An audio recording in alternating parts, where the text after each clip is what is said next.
안녕하세요. 졸렬한 남편과 이혼을 결심한 30대 여성입니다.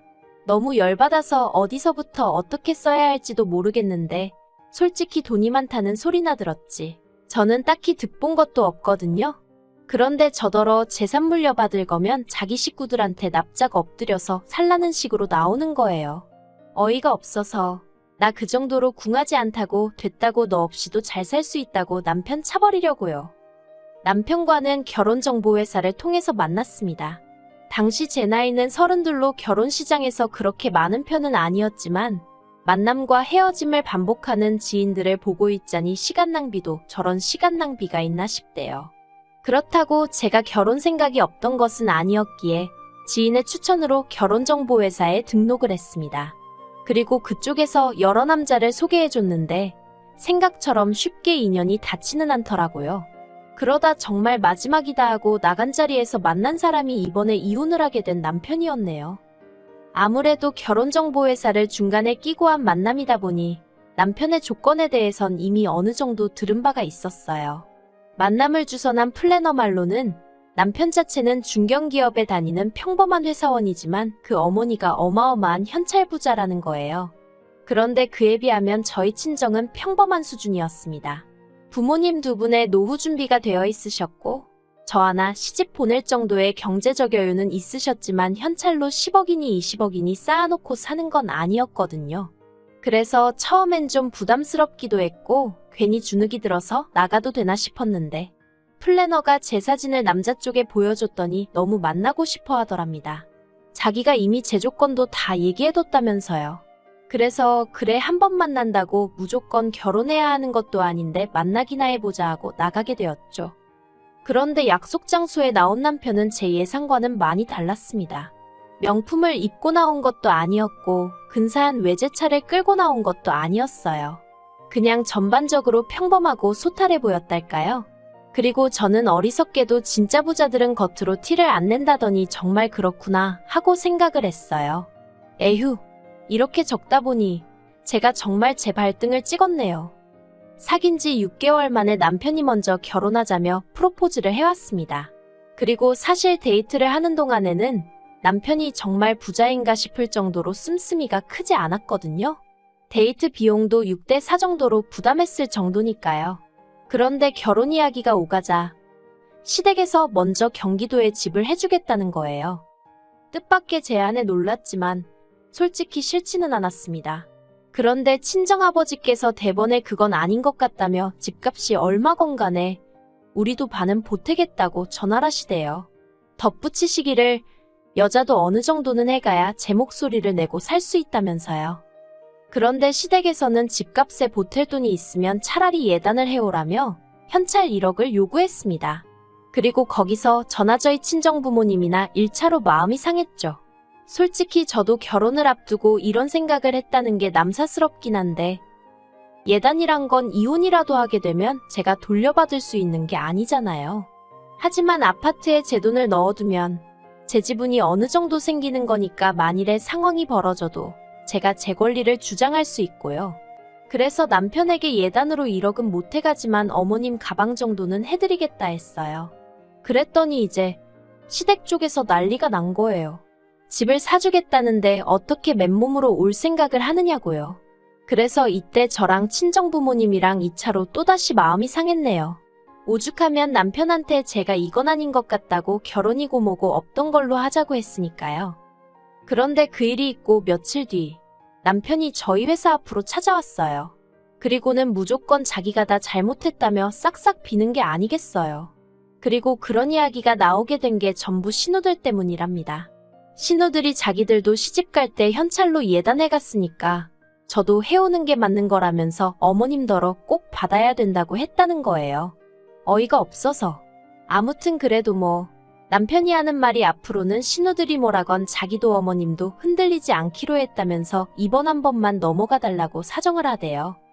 그래서 결국 파혼 이야기는 없던 걸로 하고 계획대로 식을 진행했습니다. 신혼집은 시댁에서 2억, 친정에서 2억 지원받아 서울에 전세로 구했고요. 나름대로 우여곡절은 있었지만 집에 새 가정가구까지 들어오고 나니 비로소 결혼을 했다는 게 실감이 났어요.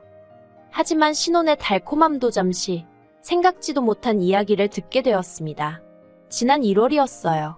결혼 당시 남편이 말하길 시조부모님 제사는 절에서 지내고 아버님 제사는 어머님이 없애셨다대요.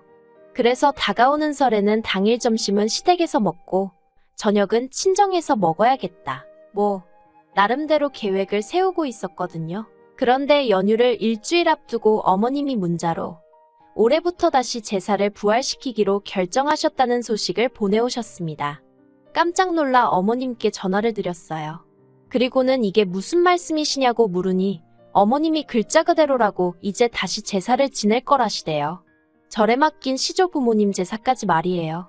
그래서 제가 그러면 어머님이 너무 고생스럽지 않으시겠어요 하니까 어머님이 왜 당신이 고생스럽냐입니다. 그리고 그때 고생은 내가 하겠구나 하는 생각이 퍼뜩 들었죠. 퇴근한 남편을 붙잡고 원래 당신 집은 제사가 이렇게 죽었다 살았다 하느냐고 따졌습니다. 그랬더니 아무렇지도 않게 한다는 소리가 그런 게 아니라 신우들이 이제 며느리도 들어왔는데 제사를 다시 지내자고 했다는 거예요. 그리고 순간 결혼 전 예단의 악몽이 떠오르면서 이 신우들을 진짜 어떡하면 좋지 싶대요. 하지만 이때만 하더라도 그래도 이내 제 나름대로 좋게 생각해 보려고 했어요. 신우들이야 꼴 보기도 싫었지만 제사 자체만 놓고 보자면 언젠간 조상덕 보는 날이 있겠지 생각하고 좋은 마음으로 지내보자 생각했던 거죠. 그런데 그런 마음가짐이 무색하게도 어처구니 없는 일을 겪었습니다. 어머님이 제사 준비를 해야 하니까 저더러 하루 일찍 내려오라고 연락을 해오셨어요. 그래서 전날까지 야근하고 너무 피곤했지만 이튿날 이른 아침 바로 어머님 댁으로 향했죠. 그런데 어머님 댁에는 황당하리만치 아무것도 준비되어 있는 게 없었습니다. 하다못해 저는 어머님이 장은 봐놓으셨겠지 했는데 오히려 어머님이 저한테 빈손으로 몸뚱이만 덜렁덜렁 왔냐 하시는 거예요. 갑자기 생각지도 못한 제사 준비도 짜증이었는데 도착하기가 무섭게 싫은 소리를 들으니 저도 사람인데 기분이 좋을 리 있었겠어요? 그래서 남편한테 장이나 보고 오자 했습니다. 그랬더니 어머님이 남편은 따로 할 일이 있다며 저더러 혼자 대형마트 가지 말고 시장에 가서 장 봐오라시대요.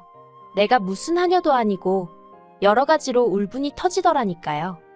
그런데 저를 더 열받게 한 건 힘들게 시장을 보고 집에 돌아오니 따로 할 일이 있다던 남편이 보란듯이 거실 소파에 누워서 자고 있던 거예요.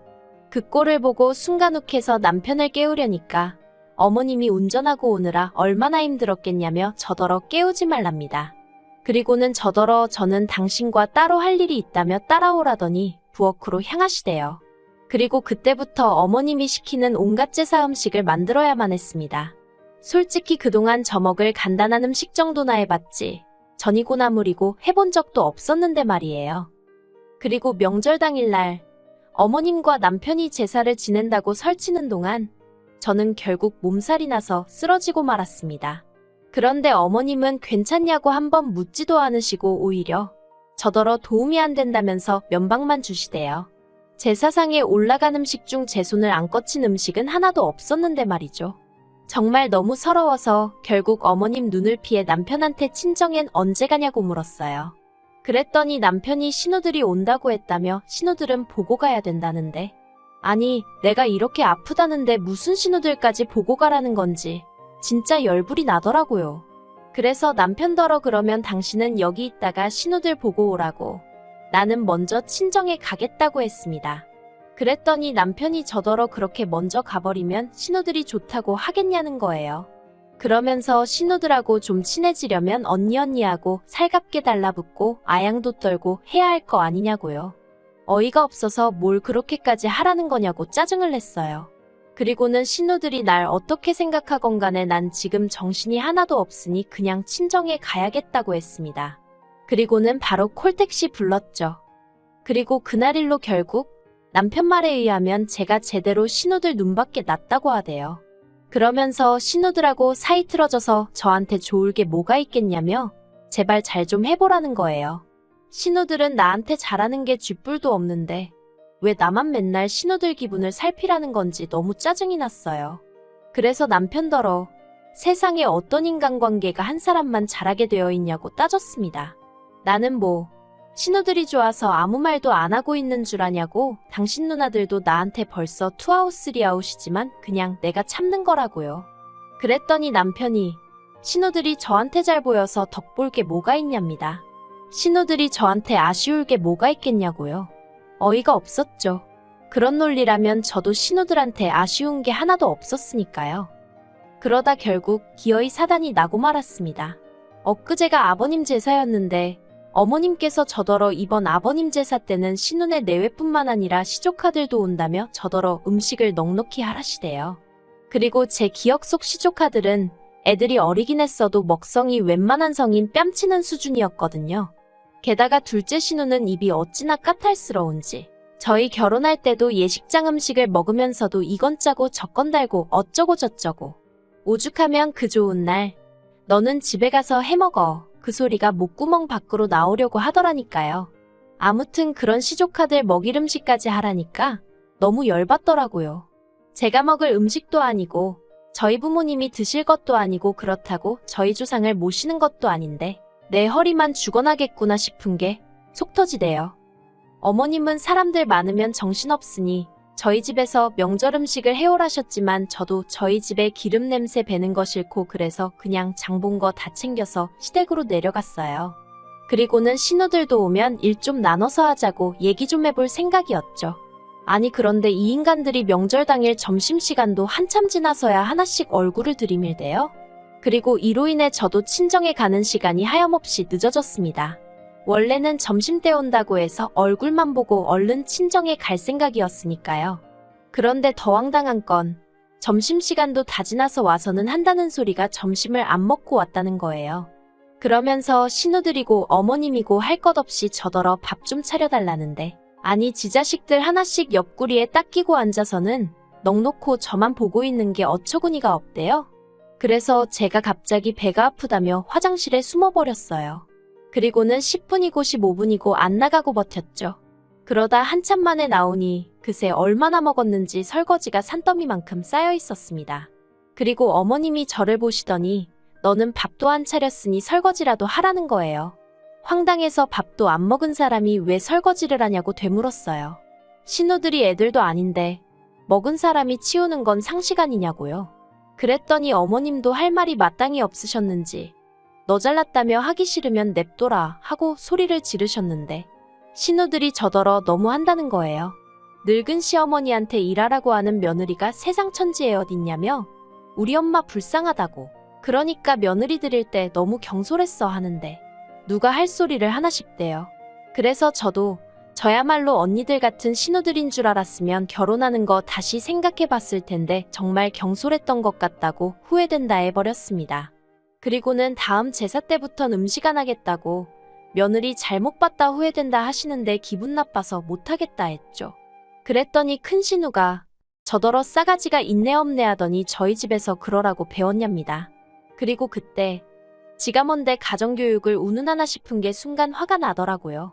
그래서 제가 신우더러 너는 그러라고 어머님한테 배웠냐고 너나 할도리 잘하라고 했어요. 그리고는 지 아버지 제삿날아서는 하는 일이라곤 밥 처먹고 사람 갈구는 거밖에 없냐 했더니 신우가 저더러 미친 엑스 아니냐며 욕을 하고는 저더러 당장 꺼지라나요. 그래서 가지 말래도 갈 거라고 저도 똑같이 소리 지르고 신우 신발 발로 걷어차고 나와버렸어요.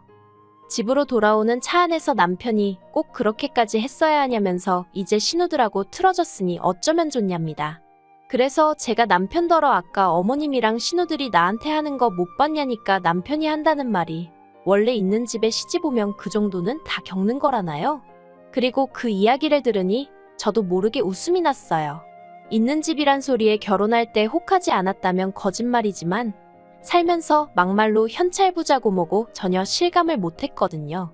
허구한 날 땅이 얼마가 있는데 그게 얼마짜리네. 천년만년 돼 보이는 낡아빠진 옷으로 이게 그 당시에 얼마를 주고 산 옷이네.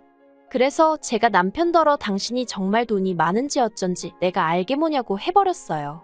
막말로 내 마음대로 쓸 수 있는 돈이냐곤 돈 100만 원도 없는데 있는 집 며느리 같은 소리 한다고. 그리고 나도 시집 올 때 당신만큼 해왔다고 쏘아붙였죠. 그랬더니 남편이 말 그렇게 하지 말라면서 자꾸 그러면 나중에 재산 물려받을 때 저는 하나도 못 주게 할 거래요. 황당해서 어차피 어머님 재산이 당신한테 나가지 나한테 오는 줄 아냐고 협박할 걸 협박하라 했습니다. 그리고 나도 친정 부모님 재산 받으면 내 한 몸 건사하고 사는 데는 아무 지장 없으니 걱정 말라고요. 그리고 이튿날 날이 밝기가 무섭게 저는 제 짐 챙겨서 친정으로 향했습니다. 밤새 내내 생각해봤지만 벌써부터 돈 몇 푼 가지고 생색내는 인간하고는 도저히 못 살겠더라고요.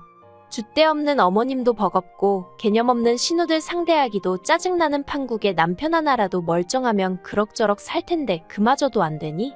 하다못해 제가 무슨 재벌가 며느리나 되면 모를까 돈 몇 푼도 못 쓰고 벌벌 떠는 주제에 유세나 부리는 집구석에서 제가 뭐 한다고 버티고 있나 싶어서요.